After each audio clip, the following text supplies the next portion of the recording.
जैसा दे दें आप। ओके। ओके दोस्तों, आज का जो हमारा जो कॉल रहने वाला है वो हम बात करने वाले हैं कि सीबीडीटी ने क्या प्रपोजल रखा है क्रिप्टो इंडस्ट्री इन्वेस्टर के लिए, कि क्या ऐसा होना चाहिए, रेगुलेशन में क्या क्या चीजें होनी चाहिए, उसके बारे में चर्चा करने वाले हैं। तो मतलब यहाँ पे जो पूरा सेशन आपका रहने वाला है वहाँ पे हम बात करेंगे कि गवर्नमेंट ने क्या प्रपोजल रखा हुआ है, उसका क्या सिग्निफिकेंस होने वाला है, और उसका फ्यूचर में उसके हमारे क्रिप्टो मार्केट में क्या इम्पैक्ट आने वाला है, और साथ ही साथ में ग्लोबल मार्केट में से क्या इम्पैक्ट आएगा। तो गवर्नमेंट ने हमसे सुझाव मांगे हैं कि हम ऐसा क्या करें, क्या हमें करंट टैक्सेशन में कुछ चेंजेस करने चाहिए। तो ये सब जानकारी आज के इस कॉल में आपको मिलने वाला है। तो सेशन इंपॉर्टेंट है, बेसिकली जो इस मार्केट में पैसा बनाना चाहते हैं, इस मार्केट में करियर बनाना चाहते हैं, तो उनके लिए ये चीजें पता होना बहुत जरूरी है कि आगे गवर्नमेंट का डायरेक्शन क्या है क्रिप्टो मार्केट को लेके। तो आज हम इसी के बारे में चर्चा करने वाले हैं अपने इस कॉल में।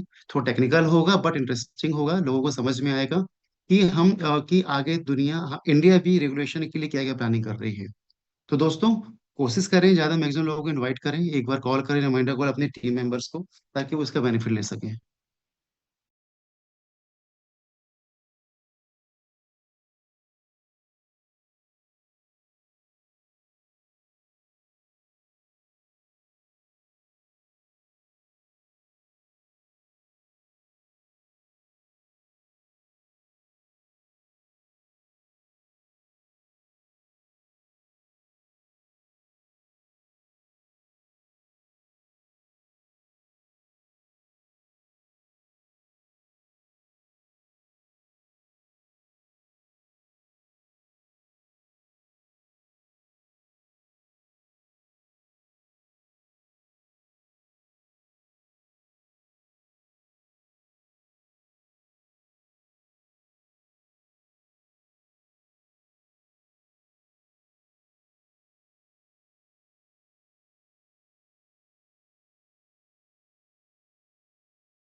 चुके हैं तो हम अपने इस कॉल को स्टार्ट करते हैं।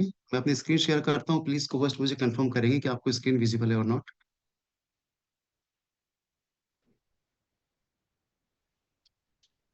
जी बोले सर।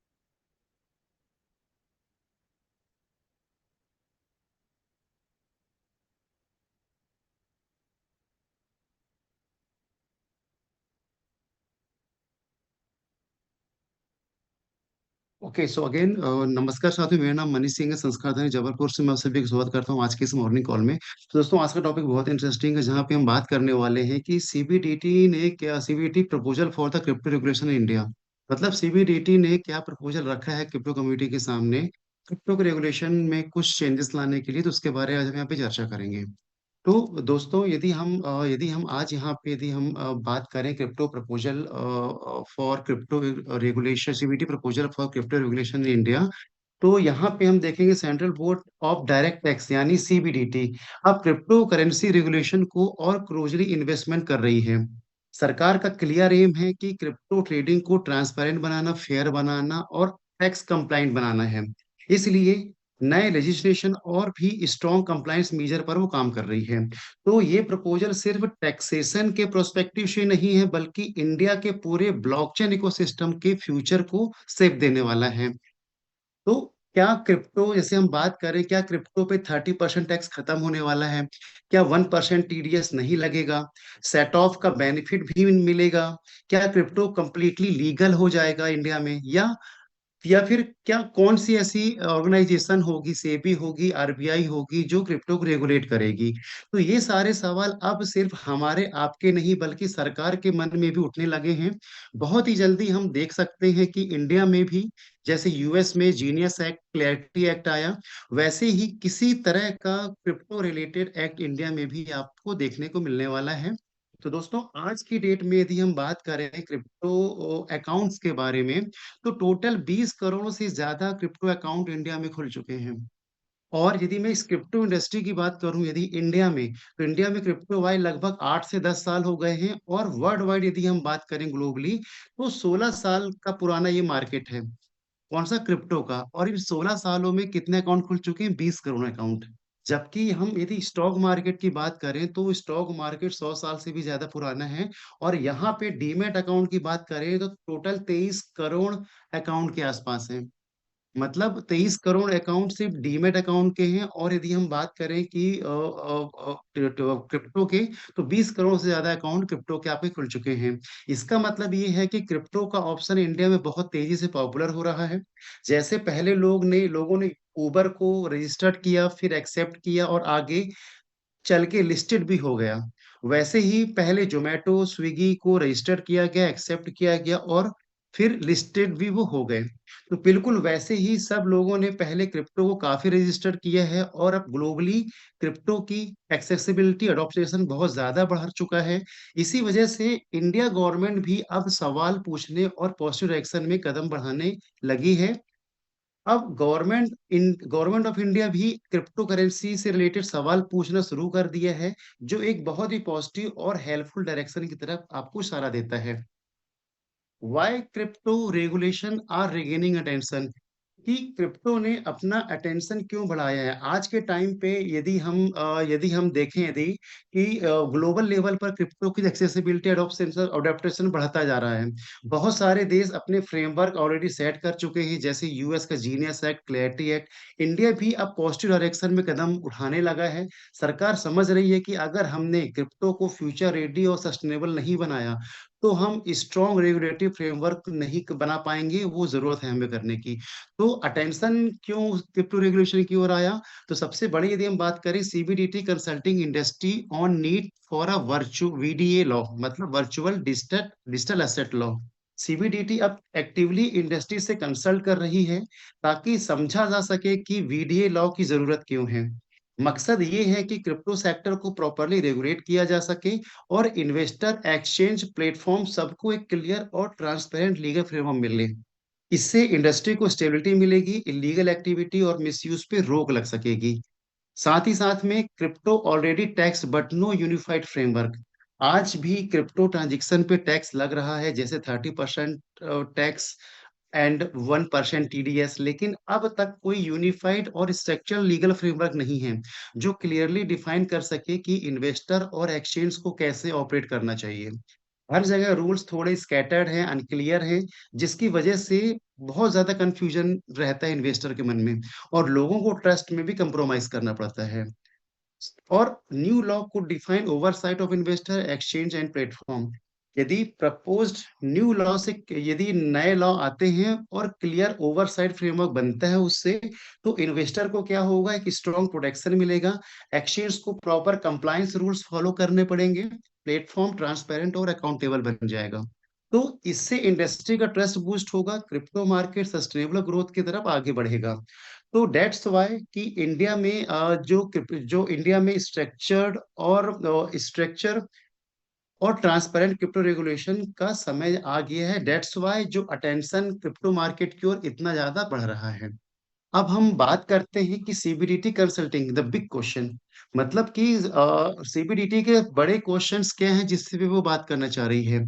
तो यदि हम दोस्तों सीबीडीटी की कंसल्टिंग प्रोसेस में कुछ बहुत इंपॉर्टेंट क्वेश्चन रेस किए गए हैं, जैसे डस द 1% ट्रेडर्स, मतलब क्या 1% ट्रेडर्स के लिए, क्या 1% टीडीएस ट्रेडर्स के लिए की प्रॉब्लम बन रहा है?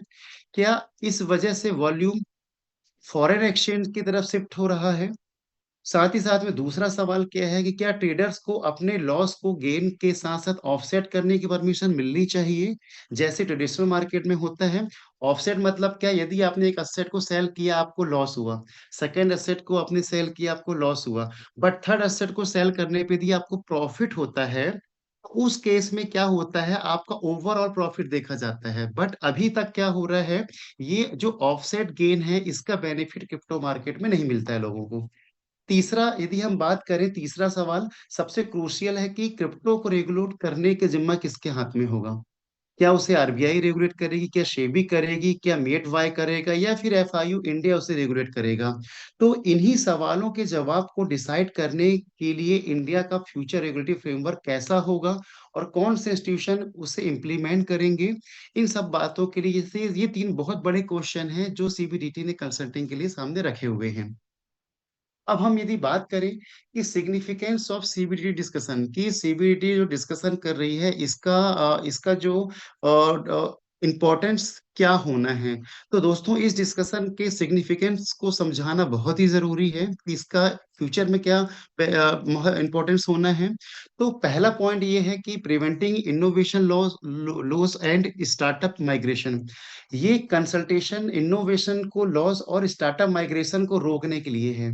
आज आप देखेंगे हाई टैक्स और अनक्लियर रूल्स की वजह से हमारा टैलेंट और कंपनीज बाहर शिफ्ट हो रहे हैं, और अपने इंडिया अपने ही इनोवेटर को लूज करता जा रहा है। तो ये डिस्कशन का इम्पोर्टेंस जो है वो ये है कि जिस तरह से स्टार्टअप हमारे माइग्रेट हो रहे हैं, हमारे एक से एक टैलेंट हमारा बाहर जा रहा है, उसे रोकने के लिए बहुत जरूरी है क्रिप्टो के रेगुलेशन को लेके आना। साथ ही साथ में दूसरा पॉइंट यदि हम देखेंगे यहाँ पे कि कैपिटल फ्लाइट को स्टॉप करना, मतलब क्रिप्टो ट्रेडिंग की वॉल्यूम दुबई और सिंगापुर जैसे फॉरेन एक्सचेंज में जा रहे हैं। अगर पॉलिसी सही बनाई गई तो ये कैपिटल इंडिया के अपने इकोसिस्टम में ही सर्कुलेट करेगा, मतलब जो कैपिटल है वो बाहर नहीं जाएगा, इंडिया में ही रहने वाला है। तीसरा पॉइंट क्या है इसका कि कॉम्पिटिटिवनेस और फेयर टैक्सेशन के बीच बैलेंस क्रिएट करना, मतलब टैक्स रिवेन्यू भी सिक्योर हो और इकोसिस्टम भी ग्रो करे। ये इंपॉर्टेंट सिग्निफिकेंस है। साथ ही साथ में चौथा पॉइंट जो है इसका कि इंडिया को ग्लोबल क्रिप्टो लैंडस्केप में एक स्ट्रांग पोजीशन दिलाना। जितनी जल्दी हम क्लियर रेगुलेशन अडॉप्ट करेंगे, उतनी ही तेजी से इंडिया को एक लीडर के रूप में पहचान मिलेगी। तो दोस्तों, इस पॉइंट से एक बात तो क्लियर है कि सीबीटीटी ये कंसल्टेशन सिर्फ टैक्स पॉलिसी को इशू नहीं है। ये एक स्ट्रेटेजिक डिसीजन है जो आपको नए तरीके से क्रिप्टो इंडिया में क्रिप्टो और ब्लॉकचेन को ग्लोबल लीडर बनाने के लिए आगे आ रहा है। अब हम यदि यहाँ पे वो देखें कि सीबीडीटी टैक्स क्रैकडाउन के बारे में यदि हम बात करें कि डेटा क्या बताता है, तो बहुत इंपॉर्टेंट इसे समझिएगा यहाँ पे आप। तो दोस्तों, कंसल्टेशन के साथ साथ सीबीडीटी ने क्रिप्टो टैक्सेशन पर अपनी इन्फोर्समेंट भी टाइट कर दी है। मतलब आप देखेंगे कि सबसे पहले 44,000 से ज्यादा क्रिप्टो करेंसी ट्रेडर्स को नोटिस भेजा गए हैं जो अपना वीडीए इनकम डिस्क्लोज करने में फेल हुए। मतलब जो रेगुलेशन की आज इंडियन गवर्नमेंट जो बात कर रही है उसके पीछे ये रीजन है, जिसकी वजह से गवर्नमेंट को सोचने में मजबूर होना पड़ा कि हमें क्रिप्टो के लिए क्या और करना चाहिए, क्या हमें नए रेगुलेशन लेके आना चाहिए, कहाँ पे प्रॉब्लम्स आ रही है। तो सबसे बड़ा तो ये है 44,000 से ज्यादा क्रिप्टो करेंसी ट्रेडर्स को नोटिस भेजे गए वीडीए डिस्क्लोजर के लिए। साथ ही साथ में सीबीडीटी ने एक नस कैंपिंग लॉन्च किया जिसका मकसद ये था वॉलेंट्री कंप्लायंस को प्रमोट करना, यानी लोग पेनल्टी लगने से पहले खुद अपनी रिपोर्टिंग को करेक्ट करें। अब यहाँ देखो आपकी डेटा भी काफी इंटरेस्टिंग है। पिछले 2 साल में लगभग 705 करोड़ क्रिप्टो टैक्स के थ्रू कलेक्ट हुआ है। कितना? 2 सालों में 705 करोड़ का। और ऑडिट के जरिए अथॉरिटी ने 630 करोड़ का हिडन इनकम भी अनकवर किया है। मतलब यदि क्रिप्टो का प्रॉपर क्लियर रेगुलेशन होता, कॉम्प्लायंस होते, तो जो 630 करोड़ की हिडन हिडन जो इनकम है शायद ये भी टैक्स में कवर हो जाती। तो 705 और 630 1335 करोड़ का टैक्स हो जाता, जो 630 करोड़ का नहीं हुआ। तो ये क्लियरली दिखाता है कि कंप्लायंस को ये क्लियर बताता है कि यदि प्रॉपर कंप्लायंस होती तो शायद इतना टैक्स भी कवर हो सकता था। तो अब यहाँ पे आप देखेंगे एक डेटा जो बता रहा है, जो ग्राफ के थ्रू आप देखेंगे कि ये स्लाइड क्लियरली दिखाती है कि सीबीडीटी की टैक्स क्रैकडाउन कितना सीरियस है। और आप देख सकते हैं कि पिछले 2 सालों में 705 करोड़ का टैक्स कलेक्ट हुआ है। साथ ही ऑडिट और इन्वेस्टिगेशन के थ्रू 630 करोड़ की हिडन इनकम भी डिडक्ट की गई है। अब ये एक स्ट्रॉन्ग सिग्नल है कि रेगुलेशन होने के बावजूद यदि कोई ट्रेडर अपनी अंडर रिपोर्ट इनकम को अंडर रिपोर्ट करता है, कोशिश करता है, तो एक नज कैंपिंग के थ्रू उन्होंने बोला कि आप चाहें तो इसे शो कर सकते हैं, बट यदि आज क्लियर रूल्स होते, रेगुलेशन होते, टैक्सेशन पे थोड़ा सा कम होता, तो शायद ये हिडन इनकम भी हमको नहीं दिखाई देती, और ये सारी जो टैक्स है वो आपको इंडिया के ट्रेजर में दिखाई देता है गवर्नमेंट की। तो ये एक सबसे बड़ा डेटा था जिसकी वजह से कि गवर्नमेंट ने सोचने पे मजबूर हुई क्रिप्टो के रेगुलेशन को लेके या उसमें कुछ करेक्शन को लेके। अब दोस्तों ये एक हेडलाइन टाइम्स ऑफ इंडिया से है कि जो 19 अगस्त 2025 की है। Central board of direct tax ने क्रिप्टो स्टेक होल्डर के साथ कंसल्टेशन लॉन्च किए हैं ताकि ये डिसाइड किया जा सके कि वर्चुअल डिजिटल एसेट को आगे कैसे रेगुलेट करें और टैक्स किया जाए। तो ये कब की बात है? 19 अगस्त 2025 की बात है। अब यदि हम आगे देखें, यदि कि क्रिप्टो के मार्केट में एक्चुअली करंट सिनेरियो है, करंट में क्या चैलेंजेस हैं क्रिप्टो इन इंडिया, तो आप देखें करंट टैक्स है कंप्लाइंस के बारे में यदि हम देखें यहाँ पे, तो दोस्तों अभी भी इंडिया में क्रिप्टो के लिए कुछ स्ट्रिक्ट टैक्स और कंप्लाइंस रूल्स हैं, जैसे 30% flat tax on profit, 1% TDS her transaction पर होना है, और लॉस को सेट ऑफ या कैरी फॉरवर्ड करने का ऑप्शन नहीं है। मतलब ये बहुत इंपॉर्टेंट है, क्योंकि आज यदि आपने एक असेट को सेल आउट किया, आपको लॉस हुआ, तो आप उसे सेट ऑफ नहीं कर सकते। मतलब कि पहले में लॉस हुआ, दूसरे में लॉस हुआ, तीसरे में प्रॉफिट हुआ, तो आप एक इन्हें मिक्स करके आप एक नेट प्रॉफिट आप नहीं दिखा सकते। तो ये सबसे बड़ा इशू था इनके टैक्सेशन में। तो अब ये जो मीजर है कंप्लायंस जो इंश्योर करते हैं, लेकिन इनका कुछ इम्पैक्ट भी आपको देखने को मिल रहा है। क्या इम्पैक्ट देखने को मिल रहा है? कि इंडियन एक्सचेंज पर ट्रेडिंग वॉल्यूम बहुत ज्यादा गिरता जा रहा है। कोई कई ट्रेडर्स और लिक्विडिटी प्रोवाइडर अब फॉरेन एक्सचेंज पे शिफ्ट होते जा रहे हैं, जैसे दुबई हो गया, सिंगापुर हो गया। तो यानी कंप्लायंस तो जरूरी है, लेकिन इससे इंडस्ट्री की लिक्विडिटी और पार्टिसिपेशन पे भी आपको फर्क दिख रहा है, असर दिख रहा है। और ये ही वो कॉन्टेक्स्ट है जिसमें सीबीडीटी अब फ्यूचर रेगुलेशन और प्रपोजल पे काम करने जा रही है। देन यदि मैं हम देखें कि व्हाट सीबीडीटी आस्किंग, कि सीबीडीटी अब इंडस्ट्री में कंसल्ट कर रही है ताकि कुछ इंपॉर्टेंट और सही फैसले लिए जा सके। ये क्वेश्चन बहुत स्ट्रेटेजिक हैं जो फ्यूचर में क्रिप्टो रेगुलेशन को आपको शेप देने वाले हैं। तो यदि हम देखें यहाँ पे कि सीबीडीटी के क्या क्या बड़े क्वेश्चन हैं, वो क्या क्लियर करना चाहती है, तो आप यहाँ पर देखेंगे सबसे पहले कि do we need a comprehensive crypto law और करंट फ्रेमवर्क इनफ। मतलब आज करंट सिचुएशन यदि हम देखें तो आज तक क्रिप्टो के लिए इंडिया में कोई कम्प्रिहेंसिव लॉ नहीं है, सिर्फ स्कैटर रूल और टैक्सेशन गाइडलाइन है। राइट। तो सीबीडीटी चाहता है कि समझना कि क्या एग्जिस्टिंग रूल काफी है या dedicated virtual digital asset law की जरूरत है, इंपॉर्टेंट है। साथ ही साथ में who should regulate crypto, crypto को रेगुलेट कौन करेगा? सेबी करेगी जो सिक्योरिटी मार्केट को रेगुलेट करती है, आरबीआई करेगी जो सेंट्रल बैंक फाइनेंशियल स्टेबिलिटी और करेंसी मैनेजमेंट को देखती है, या फिर मेट वाई करेगा, मतलब ministry of electronic and IT जो टेक्नोलॉजी और डिजिटल फ्रेमवर्क पे काम करती है, या फिर एफआईयू इंडिया करेगा जो सस्पिशियस फाइनेंशियल ट्रांजैक्शन की मॉनिटरिंग करता है। तो सीबीडीटी ये पूछ रही है कि इसमें से कौन सी एजेंसी को क्रिप्टो रेगुलेशन का प्राइमरी अथॉरिटी बनाया जाए। Then how much trading has migrated abroad and why. मतलब यहाँ पे प्रॉब्लम क्या है कि बहुत सारे इन्वेस्टर और ट्रेडर्स इंडिया की स्ट्रिक्ट रूल से परेशान होके अपना क्रिप्टो ट्रेडिंग फॉरेन एक्सचेंज पे शिफ्ट कर रहे हैं। अब तो अब सीबीडीटी समझना चाहती है कि कितना परसेंटेज ट्रेडिंग इंडिया से बाहर शिफ्ट हो चुका है और क्या रीजन है। क्या हाई टैक्स है, लेक ऑफ प्रॉपर रेगुलेशन है, या फिर पुअर लिक्विडिटी है। तो ये एक थर्ड जो इम्पोर्टेंट जो क्वेश्चन है आस्किंग है वो सीबीडीटी जानना चाह रही है। साथ ही साथ में शुड 1% टैक्स बी रिड्यूस और apply differently for different investor. मतलब यहाँ पे क्या बोलना चाह रहे हैं कि सीबीडीटी सोच रहा है कि यहाँ पे कि रिटेल इन्वेस्टर, मतलब जो छोटे इन्वेस्टर हैं, इंस्टीट्यूशन जैसे बैंक और म्यूचुअल फंड हो गए आपके, मार्केट मेकर्स मतलब जो लिक्विडिटी प्रोवाइड करते हैं, तो इनके लिए क्या अलग अलग टीडीएस स्ट्रक्चर होना चाहिए ताकि स्मॉल इन्वेस्टर को अननेसरी बर्डन ना पड़े और लार्ज प्लेयर को प्रॉपरली टैक्स्ड हो वो। तो ये डिफरेंट टाइप के जो रिटेल इंस्टीट्यूशन और मार्केट के लिए क्या different type of the tax structure होना चाहिए, टीडीएस का होना चाहिए।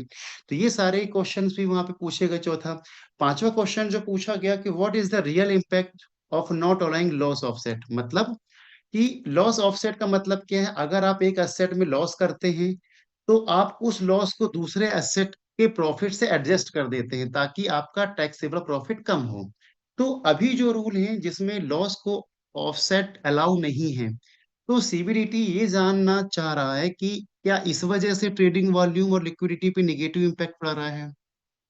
और छठवा जो उसकी आस्किंग है वो ये है कि सीबीटी ये भी जानना चाह रहा है कि इंडिया के करंट टैक्स और रिपोर्टिंग रूल्स ग्लोबली कैसे कंपेयर होते हैं, क्या कोई ओईसीडी के स्टैंडर्ड फॉलो कर रहे हैं या इससे हम पीछे। मतलब एक ओईसीडी आप देखेंगे यहाँ पे कि ये एक organisation for economic cooperation development होता है। ये ग्लोबल बॉडी है जो फेयर टैक्स प्रैक्टिस और इकोनॉमिक कोऑपरेशन को प्रमोट करती है। तो उनका ये कहना है कि हमारे जो रूल्स और रेगुलेशन है क्या इनके इक्विवेलेंट हैं या इनसे हम पीछे हैं। तो ये जानना चाह रही है। तो ये छह इंपॉर्टेंट क्वेश्चन हैं जो इंडिया के क्रिप्टो के फ्यूचर को डिफाइन करेंगे। क्लियर रेगुलेशन बनने से इन्वेस्टर को कॉन्फिडेंस बढ़ेगा, लीगल प्रैक्टिसेस कम होंगे, जो कैपिटल देश के बाहर जा रहा है वो देश के अंदर ही रहेगा। तो ये सारे चीजों यदि ये आस्किंग यदि उनकी क्लियर हो जाती है, क्लियर रेगुलेशन बन जाता है, तो आप सोचिए कि आगे जाके इंडिया गवर्नमेंट को कितना ज्यादा बेनिफिट होना है इस मार्केट से। अब यदि हम आगे समझे यहाँ पे कि की issues highlighted by the industry, मतलब क्रिप्टो इंडस्ट्री की ओर से क्या इशू हाईलाइट किए गए गवर्नमेंट के लिए। तो from the industry side the concern are clear. मतलब यदि हम यहाँ पे देखेंगे कि इंडस्ट्री की तरफ से कौन कौन से इंपॉर्टेंट कंसर्न रेज हो रहे हैं रिगार्डिंग क्रिप्टो रेगुलेशन के लिए, तो आप देखेंगे यहाँ पे इंडस्ट्री को क्या लगता है कि लिक्विडिटी ड्राई हो रही है। मतलब सबसे पहला और सबसे बड़ा कंसर्न है लिक्विडिटी का। लिक्विडिटी का मतलब है कि आपको अपना असेट इजीली बाय या सेल करने में कोई दिक्कत ना हो बिना प्राइस ज्यादा गिराए या बढ़ाए। लेकिन अभी इंडिया में लिक्विडिटी बहुत ही कम हो गई है।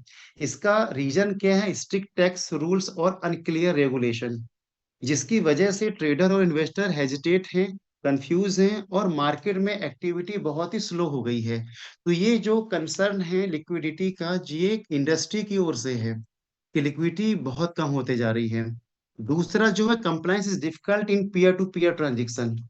मतलब यहाँ पे एक इंडस्ट्री का कंसर्न क्या है कि दूसरा मेजर कंसर्न है कि पीयर टू पीयर या पी टू पी ट्रांजेक्शन का compliance process. P to P का मतलब है डायरेक्टली बायर सेलर के बीच में डील होना बिना किसी एक्सचेंज के थ्रू। इंडस्ट्री कह रही है कि हर ट्रांजेक्शन को प्रॉपरली मॉनिटर करना और रिपोर्ट करना बहुत मुश्किल हो गया है। आइडेंटिटी वेरिफिकेशन का प्रोसेस कॉम्प्लेक्स है। टैक्स कंप्लायंस बहुत ही कंफ्यूजन बन चुका है। इस वजह से बहुत लोग अब अनसेफ और अनक्लियर रूल्स की वजह से पी टू पी ट्रेडिंग से दूर होते जा रहे हैं।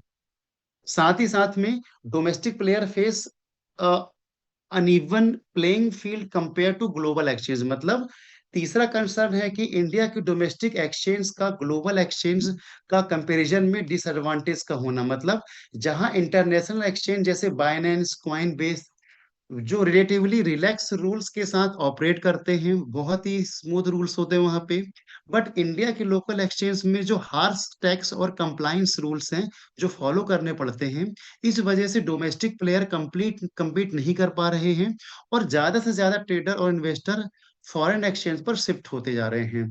तो ये सिचुएशन इंडिया के लिए क्रिप्टो मार्केट पोटेंशियली बहुत ही नेगेटिव हो सकती है।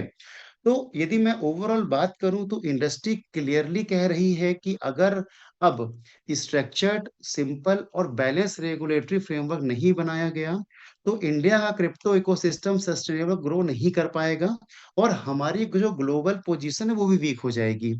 और सही और क्लियर रेगुलेशन यदि आता है, इंडिया क्रिप्टो को अडॉप्ट करता है, इनोवेशन में आगे बढ़ता है, तो हमारी डिजिटल इकोनॉमी भी स्ट्रांग बनेगी। तो ये जो पॉइंट थे ये इंडस्ट्री की ओर से कंसर्न थे, तीन इंपॉर्टेंट कंसर्न पॉइंट थे जिसपे उन्होंने गवर्नमेंट से इसके बारे में चर्चा करी। अब आगे हम समझते हैं कि व्हाई दिस मैटर, कि क्यों ये इतना इम्पोर्टेंट है, इतना ये मैटर क्यों करता है। तो the big this consultation is a big signal for ecosystem. जो इनका जो डिस्कशन हुआ है, जो कंसल्टेशन जो हुए, वो एक इकोसिस्टम के लिए बहुत बड़ा सिग्नल है, क्योंकि government is willing to revisit and refine policy. इसका मतलब ये है कि गवर्नमेंट अब सिर्फ एग्जिस्टिंग रूल्स को अप्लाई नहीं कर रही है, बल्कि वो अपनी पॉलिसी को दोबारा देखकर और इम्प्रूव करके क्रिप्टो इंडस्ट्री को बेटर बनाने की कोशिश कर रही है। ये एक पॉजिटिव और प्रोग्रेसिव अप्रोच का साइन है। साथ ही साथ में could bring more clarity, fairness and global alignment. मतलब कि क्लियर और बैलेंस रेगुलेशन से क्रिप्टो इन्वेस्टर को कंफ्यूजन नहीं रहेगा। फेयर पॉलिसी से स्मॉल इन्वेस्टर और लार्ज इंस्टीट्यूशन प्लेयर को दोनों को इक्वल ट्रीटमेंट मिलने वाला है। साथ ही इंडिया ग्लोबल स्टैंडर्ड जैसे जो फ्रेमवर्क है, उसके साथ भी अलाइन हो पाएगा। इससे इंटरनेशनल इन्वेस्टर का ट्रस्ट भी इंडिया पे बढ़ेगा। में help retain capital, talent and innovation within India. जैसा कि हमने बात किया कि जो रेगुलेशन है उसकी वजह से आज बहुत सारी जो लिक्विडिटी ऑफ फॉरेन एक्सचेंज जाके शिफ्ट हो रही है, टैलेंट हमारा बाहर जा रहा है। आज का बिगेस्ट प्रॉब्लम ये है कि इंडिया का टैलेंट और कैपिटल फॉरेन एक्सचेंज तरफ शिफ्ट हो रही है। क्लियर और सपोर्टिव फ्रेमवर्क यदि बन जाता है, तो जो टैलेंट बाहर जा रहा था, जो टेक्नोलॉजी डेवलपमेंट बाहर जा रही थी, वो वापस इंडिया में ही ग्रो करेगी। और इससे क्या होगा, इंडिया भी उभर कर सामने आएगा क्रिप्टो हब बनने के लिए। तो ये बहुत बड़ा इनिशिएटिव है गवर्नमेंट की ओर से, यदि हम देखें तो ओवरऑल यदि मैं बात करूं, ये कंसल्टेशन प्रोसेस एक सिर्फ एक फॉर्मल प्रोसीजर ही नहीं, बल्कि एक स्ट्रॉन्ग मैसेज है पूरे क्रिप्टो इकोसिस्टम के लिए। इससे ये भी पता चलता है कि गवर्नमेंट अब सीरियसली क्रिप्टो स्पेस को समझने, रेगुलेट करने और उस पर क्लैरिटी और स्टेबिलिटी लाने की कोशिश कर रही है। अब यदि गवर्नमेंट इतना इनके लिए प्लान कर रही है, एक प्रॉपर कंसल्टेशन और कोई कई क्वेश्चन रेज कर रही है, तो इससे फ्यूचर में बेनिफिट क्या होने वाला है इंडिया पे। यदि मैं क्रिप्टो मार्केट में बात करूं, इससे इंडिया में बेनिफिट क्या होगा, बहुत इंपॉर्टेंट है समझना। क्योंकि हमें ये पता होना चाहिए कि यदि रूल्स आ जाते हैं तो आगे अपॉर्चुनिटीज क्या क्या होने वाली हैं, कहाँ कहाँ हमें बेनिफिट मिलने वाला है। तो आप देखेंगे यहाँ पे रेगुलेटरी क्लियर, बिजनेस कॉन्फिडेंस। मतलब यदि हम पहले बेनिफिट की बात करें, कि यदि क्लियर रेगुलेटरी होता है, तो इससे बिजनेस में कॉन्फिडेंस बढ़ेगा। मतलब clear rules equal to stable environment. जब क्रिप्टो रेगुलेशन क्लियर और वेल डिफाइन होंगे, तो बिजनेस और इन्वेस्टर को पता चलेगा कि कौन से रूल्स फॉलो करने हैं। इससे मार्केट में कंफ्यूजन भी कम होगा और इन्वायरमेंट भी स्टेबल बनेगा। ऐसा स्टेबल इन्वायरमेंट इंडस्ट्री के लिए एक फाउंडेशन का काम करने वाला है। साथ ही साथ में investor and business gain confidence. मतलब क्लियर और ट्रांसपेरेंट रेगुलेशन से इन्वेस्टर और बिजनेस को ट्रस्ट भी बढ़ेगा। उन्हें लगेगा कि उनका पैसा सेफ है और वो कॉन्फिडेंटली क्रिप्टो रिलेटेड बिजनेस को ग्रो कर सकेंगे। कॉन्फिडेंस से इनोवेशन और इन्वेस्टमेंट दोनों बढ़ते हैं। साथ ही साथ में domestic plus foreign grows grow. मतलब जब रूल्स ट्रांसपेरेंट और ग्लोबली अलाइन होंगे, तो सिर्फ इंडियन इन्वेस्टर ही नहीं, बल्कि फॉरेन इन्वेस्टर भी इंडिया में अपना पैसा इन्वेस्ट करेंगे।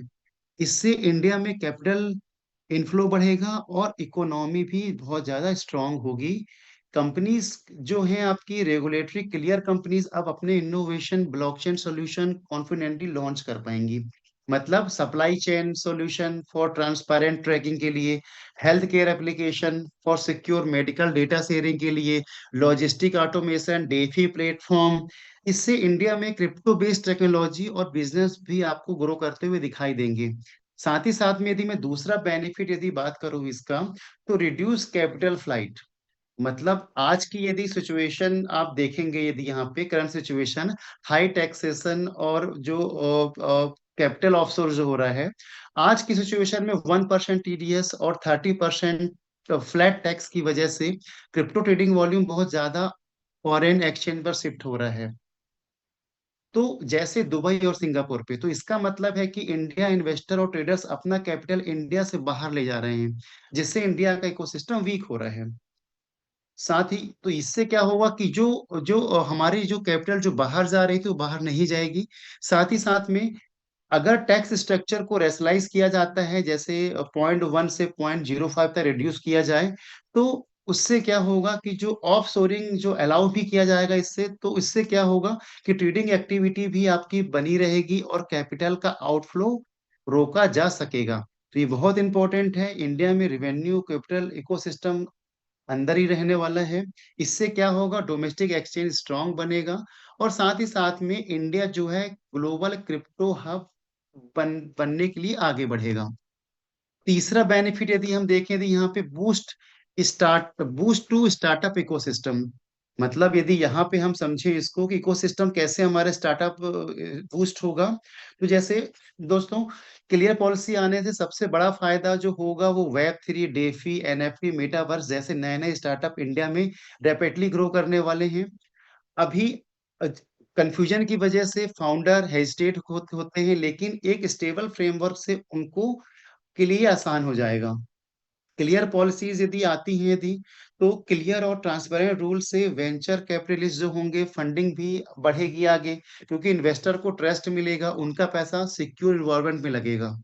साथ ही साथ में यदि हम देखें ओवरऑल, यदि हम यहाँ पे देखें, तो जैसे आईटी और फिनटेक सेक्टर में ग्लोबल हब बन चुका है, वैसे ही वेब 3 स्पेस में भी हम आगे बढ़ पाएंगे। तो ये इससे क्या होगा, हमारा इकोसिस जो स्टार्टअप जो है वो हमारे आगे बहुत ज्यादा बढ़ेंगे। साथ ही साथ में मोर टैक्स, जैसे एज वी नोज की more tax revenue for government, मतलब यदि सिंपल है कि जितने ज्यादा क्लियरिटी होगी उतना ज्यादा रिवेन्यू भी गवर्नमेंट के पास आएगा। मतलब अभी की सिचुएशन ये है कि काफी ट्रेडर्स जो फॉरेन मार्केट में शिफ्ट हो गए हैं, जैसे दुबई साइड में, सिंगापुर में, ये फिर ग्रे एरिया में ट्रेड करते हैं ताकि उन्हें स्ट्रिक्ट टैक्स ना देना पड़े। अगर एक ट्रांसपेरेंट और फेयर सिस्टम इम्प्लीमेंट होता है, तो ज्यादातर लोग वॉलेंट्री कंप्लायंस को फॉलो करेंगे और सरकार का डायरेक्ट टैक्स कलेक्शन भी बढ़ने लगेगा। तो ये एडिशनल रिवेन्यू गवर्नमेंट को ज्यादा सिक्योर रिसोर्स देगा, चाहे वो इंफ्रास्ट्रक्चर डेवलपमेंट हो या फिर वेलफेयर स्कीम फंड क्यों ना हो। यानी क्रिप्टो सेक्टर इनडायरेक्टली देश के डेवलपमेंट में कंट्रीब्यूट करने वाला है। तो अब मैं यदि आगे इस समझूं यहाँ पे कि financial inclusion and digital economy growth, तो आप यहाँ पे देखेंगे कि आपका दोस्तों ब्लॉकचेन टेक्नोलॉजी सबसे बड़ी स्ट्रेंथ है, फाइनेंशियल इंक्लूजन को बढ़ाती है। तो इसके ऊपर यदि आप देखें, cross border payment, smart contract, supply chain जैसे पावरफुल सोल्यूशन भी बन पाएंगे। मतलब एक छोटी सी कंपनी भी इंडिविजुअली भी बिना middle man international transaction easily कर सकती है। तो इंडिया में जैसे आपको पता है कि पहले यूपीआई एक ग्लोबल मॉडल बन चुका है, जिससे दुनिया के कंट्रीज अडॉप्ट कर रहे हैं। अगर यूपीआई के इकोसिस्टम में क्रिप्टो और ब्लॉकचेन इंटीग्रेट किया जाता है, और वो भी एडवांस फिनटेक मॉडल डेवलप कर लेगा, तो रिजल्ट ये है कि फाइनली यदि हम देखें यहाँ पे कि इंडिया की डिजिटल इकोनॉमी और तेज स्पीड से ग्रो करेगी और कॉमन लोग भी नए फाइनेंशियल टूल को अडॉप्ट कर पाएंगे। तो ये जो बेनिफिट है जो मैंने आपको बताया, ये सारे बेनिफिट आगे आपको मिलने वाले हैं यदि यदि ये प्रॉपर रूल्स रेगुलेशन इंडिया में आ जाते हैं तो। छठवा यदि हम बेनिफिट देखें, talent growth and job creation, मतलब ब्लॉकचेन एक इमर्जिंग हाई स्किल सेक्टर है जिसमें डेवलपर, ऑडिटर, कंप्लायंस एक्सपर्ट जैसे स्पेशलिस्ट की ह्यूज डिमांड होने वाली है फ्यूचर पे। साथ ही साथ में अगर रेगुलेशन क्लियर और स्टेबल होता है, तो स्टेबिलिटी कॉन्फिडेंस आएगा और उसका डायरेक्टली इम्पैक्ट जो होगा लार्ज स्केल हायरिंग पर होना है। लाखों नए जॉब क्रिएट होंगे, बिल्कुल वैसे ही जैसे आईटी और आउटसोर्सिंग बूम के टाइम पर हुआ था।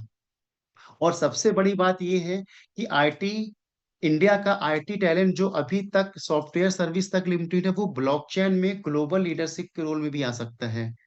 तो रिजल्ट ये होना है आगे जाके कि इंडिया सिर्फ टेक कंज्यूमर ना होके बल्कि एक ब्लॉकचेन प्रोड्यूसर है और एक्सपोर्टर भी बन सकता है। तो ये बहुत बड़ा बेनिफिट है।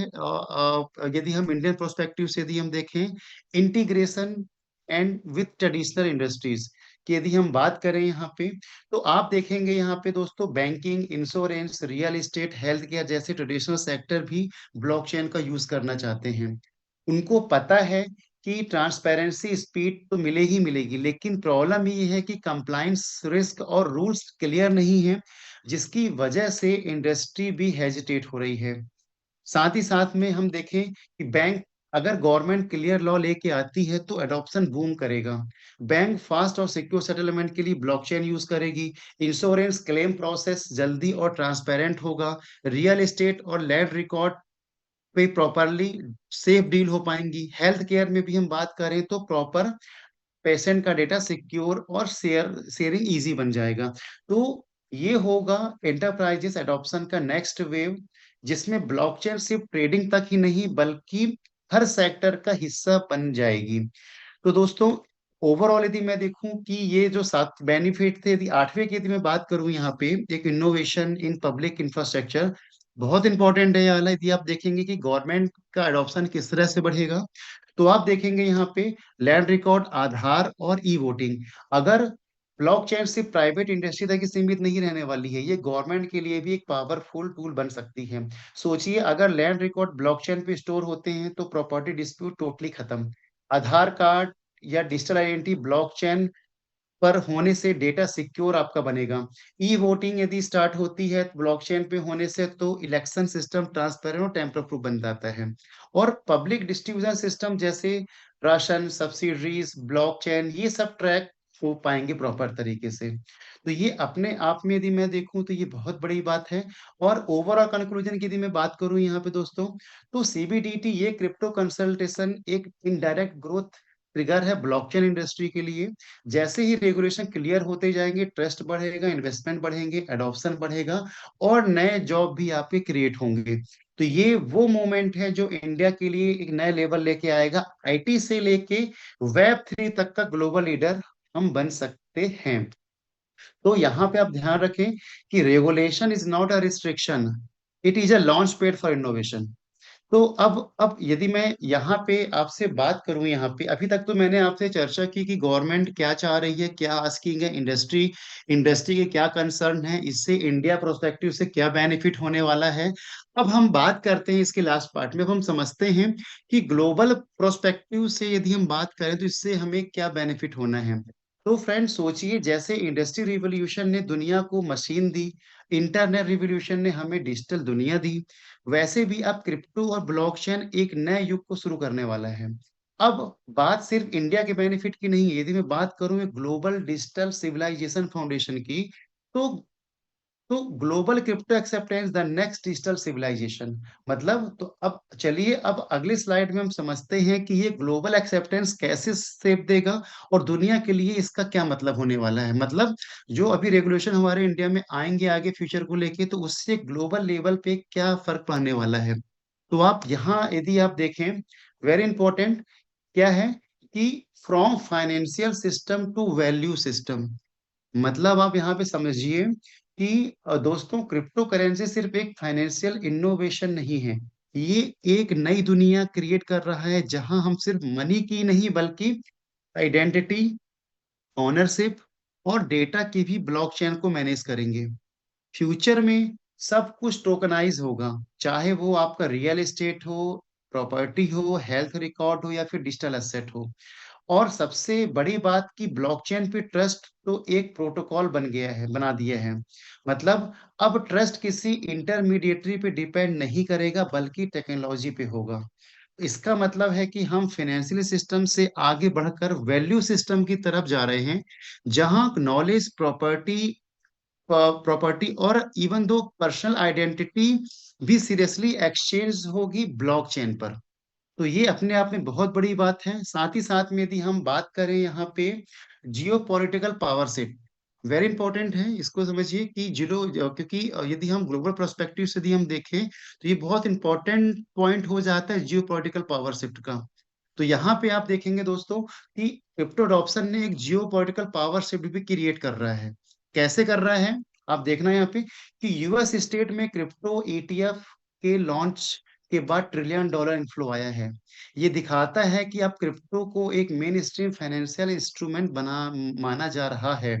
सबसे बड़ा जो बोल्ड स्टेप आया है यूएस में, प्रेसिडेंट ट्रम्प के अनाउंसमेंट ने जब किया था कि यूएस अपने स्ट्रेटेजिक रिजर्व में सिर्फ बिटकॉइन ही नहीं बल्कि इथेरियम, सोलाना, कार्डिनो, रिपल को भी ऐड कर रहा है। तो ये एक क्लियर सिग्नल है कि क्रिप्टो में एक अब सावर्जन ग्रेट एसेट भी बन चुका है। साथ ही साथ में हम देखें कि यूएई यूएई की यदि हम बात करें, तो यूएई ने अपने क्लियर रेगुलेशन और इनोवेशन फ्रेंडली पॉलिसीज के साथ एक ग्लोबल क्रिप्टो हब एस्टेब्लिश कर लिया है, जहां लिक्विडिटी और स्टार्टअप रैपिडली आगे बढ़ रहे हैं और वो शिफ्ट हो रहे हैं ज्यादातर। साथ ही साथ में यदि मैं बात करूं एल सल्वाडोर की, तो एल सल्वाडोर भी यदि हम बात करें तो दुनिया का पहला ऐसा कंट्री बना है जिसने बिटकॉइन को अपने सॉवरेन रिजर्व का हिस्सा बनाया। एक छोटे कंट्री का ये स्टेप पूरी दुनिया के लिए एक सिंबॉलिक मैसेज था। अब तो और सबसे इम्पोर्टेंट बात यह है कि यहाँ पे हम देखें crypto is the new oil, मतलब जैसे ऑयल ने 20वीं सेंचुरी को सुपर पावर बनाया, वैसे ही क्रिप्टो और ब्लॉकचेन एडॉप्शन 21वीं सेंचुरी के लिए डिजिटल सुपर पावर डिसाइड करने वाला है। अब मैं देखूं यदि यहाँ पे वेब 3 इकोनॉमी या द न्यू इंटरनेट यदि हम बात करें यहाँ पे, तो आप देखेंगे कि आज का इंटरनेट, जैसे हम वेब 2 कहते हैं, मेनली गूगल, मेटा, अमेजन जैसे बड़े प्लेटफॉर्म के कंट्रोल पे है। मतलब हम कंटेंट बनाते हैं, डेटा देख देते हैं और वैल्यू क्रिएट करते हैं, लेकिन ऑनरशिप और प्रॉफिट उन प्लेटफॉर्म के पास चला जाता है। लेकिन जो वेब 3 इस इक्वेशन को पूरा उल्टा कर देता है। यहाँ यूजर के पास कंट्रोल होता है अपने डेटा का, अपने एसेट का और इवन गवर्नमेंट का भी। तो एनएफटी से डिजिटल ऑनरशिप पॉसिबल होता है, चाहे वो आर्ट हो, म्यूजिक हो या फिर प्रॉपर्टी रिकॉर्ड हो।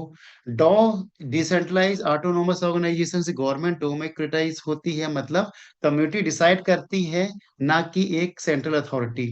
टोकनाइज सिस्टम से, इकोनॉमिक से यूजर को अपने कंट्रीब्यूशन का भी फेयर रिवॉर्ड मिलता है। तो इस डायरेक्शन में हम एक नए युग की तरफ जाने वाले हैं। तो इस तरह से जियो पॉलिटिकल पावर शिफ्ट होने वाली है और वेब 3 का जो क्रेज आपका आगे आपको दिखने वाला है ग्लोबली। अब यहाँ यदि हम देखें सबसे इंपॉर्टेंट जनरेशनल शिफ्ट। अब ये नया टर्म है, थोड़ा समझिएगा यहाँ पे कि ये है क्या जनरेशनल शिफ्ट। जैसे जिस तरह से अपन ने बात करी यहाँ पे जियो पॉलिटिकल शिफ्ट की, उसी तरह से यदि मैं यहाँ बात करूँ जनरेशनल शिफ्ट की, तो आप देखेंगे यहाँ पे मैंने जैन जेड और जैन अल्फा का लिखा हुआ है थोड़ा।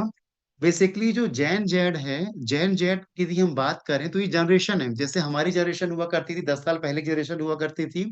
तो सेम जनरेशन जेड का मतलब ये है कि 1997 से 2012 के बीच में जो लोग पैदा हुए हैं, आज के टाइम पे वो 13 से 28 साल एज ग्रुप के हैं। इन्होंने smartphone, social media, digital platform के साथ ही अपनी लाइफ स्टार्ट करी है। तो ऐसे लोगों को हम क्या कहते हैं, जैन जेड, मतलब 13 से 28 साल की एज के आज के जो लोग हैं वो जैन जेड कहलाते हैं।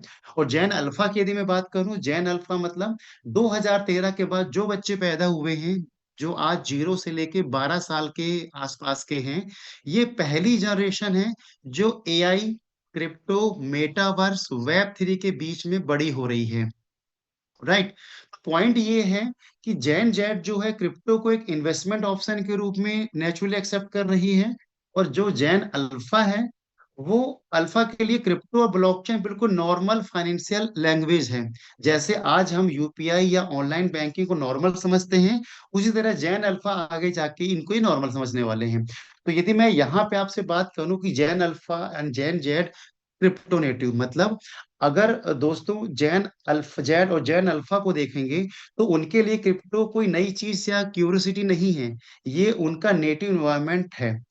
हमारे पेरेंट्स ने जब ऑनलाइन बैंकिंग देखा था, उनके लिए वो एक नया अडॉप्शन था, लेकिन आज के और कल के जनरेशन के लिए क्रिप्टो बिल्कुल नेचुरल है। जैसे हमने मोबाइल पेमेंट और यूपीआई को एक्सेप्ट किया, उसी तरह से वो आने वाले टाइम पे इनको इजिली उनके लिए नेचुरल हो जाएगा। तो इसका मतलब ये है कि क्रिप्टो अडॉप्शन का कर्व ऑनलाइन बैंकिंग के अडॉप्शन जैसा ही होने वाला है। पहले रेजिस्टेंस था, फिर मास अडॉप्शन आया, और फिर आगे जाके बाय डिफॉल्ट लोगों ने उसे एक्सेप्ट करने लगे। और एक और चीज क्लियर है कि crypto will not be an option, it will be the default financial language of the future. तो यहाँ पे यदि मैं ओवरऑल यदि आपको देखूं, यदि मैं तो अब सवाल ये नहीं है कि क्रिप्टो मेन स्ट्रीम होगा या नहीं। सवाल ये है कि ये कब होगा। तो ओवरऑल ये जनरेशनल शिफ्ट आप देखेंगे जो आपको आगे जाके देखने को मिलने वाली है। अब मैं यहाँ पे यदि हम बात करते हैं कि what does the next decades for crypto looks like, मतलब दोस्तों अब हम अब तक हमने देखा क्रिप्टो ब्लॉकचेन में आज हम कहाँ खड़े हैं, लेकिन असली सवाल अब ये है कि अगले 10 सालों में दुनिया कहाँ ले जाएगा ये। मतलब हर टेक्नोलॉजी एक इवोल्यूशन होता है। इंटरनेट ने 1990 में स्टार्ट किया था और आज पूरी दुनिया ने उसे बदल दी दुनिया को। क्रिप्टो और ब्लॉकचेन के लिए ये एक जर्नी अभी अभी स्टार्ट हुई है। और इस जर्नी को समझने का एक और सिंपल फॉर्मूला है, फ्रॉम रूल्स टू सिविलाइजेशन। मतलब यहाँ पे 2025 मतलब रूल्स है, मतलब जब क्लियर रेगुलेशन और फाउंडेशन सेट होने जाएंगे। 2030 एडॉप्शन का टाइम रहेगा, जब इंडस्ट्री, स्टार्टअप और गवर्नमेंट इसे लार्ज स्केल पर इंटीग्रेट करेगी। और 2035 जब सिविलाइजेशन, मतलब जब ब्लॉकचेन हर सिस्टम को बैकबोन बन जाएगा। मतलब फाइनेंस से लेकर हेल्थ केयर, आइडेंटिटी तक, गवर्नमेंट तक ये आपको दिखाई देगा। तो चलिए देखते हैं हम कैसे 2025 का फाउंडेशन, 2030 का एडॉप्शन और 2035 का ट्रांसफॉर्मेशन आपको आगे दिखेगा। तो यदि मैं यहाँ पे बात करूं कि 2025 में यदि मैं बात करूं कि फाउंडेशन, जो फाउंडेशन ईयर है रेगुलेशन का, राइट। तो यहाँ पे मैं देखूं सीबीडीटी कंसल्टिंग इन इंडिया, जैसा कि आपको देखने को मिल रहा है यहाँ पे कि इंडिया में सीबीडीटी ने क्रिप्टो स्टेक होल्डर के साथ कंसल्टेशन स्टार्ट किया है। ये एक बड़ा स्टेप है, क्योंकि पहली बार गवर्नमेंट ओपनली पूछ रही है कि रेगुलेशन कैसा होना चाहिए, टैक्स का स्ट्रक्चर क्या होना चाहिए और कंप्लायंस को कैसे इजी बनाया जाए। इससे ये सिग्नल मिलता है कि इंडिया सीरियस है एक प्रॉपर फ्रेमवर्क बनाने के लिए। 2025 में और क्या आपको देखने को मिल रहा है फाउंडेशन के लिए कि यूएस ईटीएफ लॉन्च, मास मैसिव इनफ्लो और जीनियस एक्ट 2025 में आपको देखने को मिल रहा है। यूएस ने ईटीएफ का लॉन्च एक गेम चेंजर बन गया है। $1 ट्रिलियन इनफ्लो प्रूफ ने जो प्रूफ कर दिया है क्रिप्टो को लेके। और साथ ही यूएस ने जीनियस एक्ट इंट्रोड्यूस किया है, आपका क्लैरिटी एक्ट बनाया, ये भी जो टाइम पीरियड है 2025 का ही है। मतलब 2025 आपका फाउंडेशन ईयर है। देन इसके बाद यूएई सिंगापुर क्रिप्टो हब बन चुके हैं। मतलब यूएई सिंगापुर एग्रेसिवली अपने आप को ग्लोबल क्रिप्टो हब बनाने जा रहे हैं। Friendly tax policy, clear regulation, investor friendly environment की वजह से ट्रेडिंग वॉल्यूम भी और स्टार्टअप दोनों माइग्रेट कर रहे हैं। तो यूएई सिंगापुर ऑलरेडी एडॉप्शन और लीडरशिप स्टेज में पहुंच गए हैं। देन सीबीडीसी इन पायलट प्रोजेक्ट, वेरी इंपॉर्टेंट। साथ ही दुनिया ने एक बहुत सारे देश अपने सेंट्रल बैंक डिजिटल करेंसी यानी सीबीडीसी पॉलिश स्टेज में टेस्ट कर रहा है। इंडिया में डिजिटल रुपया, चाइना में डिजिटल यान, यूरोप में डिजिटल यूरो टेस्ट हो रहा है। इससे एक बात क्लियर है कि क्रिप्टो और ब्लॉकचेन इकोसिस्टम में गवर्नमेंट बेग डिजिटल करेंसी भी अपना रोल प्ले करने वाली है। तो यानी 2025 एक फाउंडेशन ईयर है जहां पे प्राइवेट इनोवेशन और गवर्नमेंट रेगुलेशन दोनों पैरेलल ग्रो कर रहे हैं। तो दोस्तों 2025 एक में इतना स्ट्रॉन्ग फाउंडेशन बन रहा है, तो सोचिए 2030 और 35 में एडॉप्शन और ट्रांसफॉर्मेशन किस लेवल का होगा। तो यदि मैं बात करता हूं 2030 के मास एडॉप्शन एरा की, तो crypto equal to mainstream finance. मतलब 2030 में अडॉप्शन एरा की यदि मैं बात करूं तो देखेंगे उस टाइम पे कि 2030 तक क्रिप्टो एक अलग असेट क्लास नहीं रहेगा। जैसे आज हम एफडी, स्टॉक या म्यूचुअल फंड देखते हैं, वैसे ही क्रिप्टो एवरीडे फाइनेंस का हिस्सा बन चुका होगा। बैंक पेमेंट, एप्लीकेशन, वॉलेट में डायरेक्टली क्रिप्टो इंटीग्रेट होंगे। यानी crypto equal to mainstream finance दिखता हुआ आपको नजर आएगा। दूसरा, web 3 economy boom, DAOs, NFT, metaverse. मतलब वेब 3 का इकोसिस्टम फुल बूम करेगा। यानी डिसेंट्रलाइज ऑर्गेनाइजेशन ट्रेडिशनल कंपनीज के अल्टरनेटिव बन जाएंगे, एनएफटी आपको दिखेंगे, मेटावर्स आपको देखने को मिलेगा। साथ ही साथ में क्रॉस बॉर्डर पेमेंट आपको ब्लॉकचेन के थ्रू आपको देखने को मिलेगी। आज जो रेमिटेंस आप देखें बहुत स्लो होते, बहुत फास्ट हो चुके होंगे उस टाइम पे जाके। Then enterprises and government full scale adoption. तो मतलब सबसे बड़ा जो शिफ्ट यहाँ होगा कि इंटरप्राइजेस और गवर्नमेंट का फुल स्केल एडॉप्शन हो चुका होगा। बैंक अपनी सेटलमेंट सिस्टम ब्लॉकचेन पे चलेंगे। हेल्थ केयर पेशेंट डेटा देखेगा। लॉजिस्टिक में रियल टाइम सप्लाई चेन की ट्रांसपेरेंसी आएगी। और government land record, ID, voting, सारे काम जो होंगे वो शिफ्ट हो चुके होंगे ब्लॉकचेन पे। यानी 2030 वो टर्निंग पॉइंट होगा जहां ब्लॉकचेन सिर्फ एक बजवर्ड नहीं बल्कि रियल वर्ल्ड बैकबोन बन के सामने आपको दिखने वाला है। तो दोस्तों 2025 फाउंडेशन, 2030 एडॉप्शन रियलिटी बनेगी।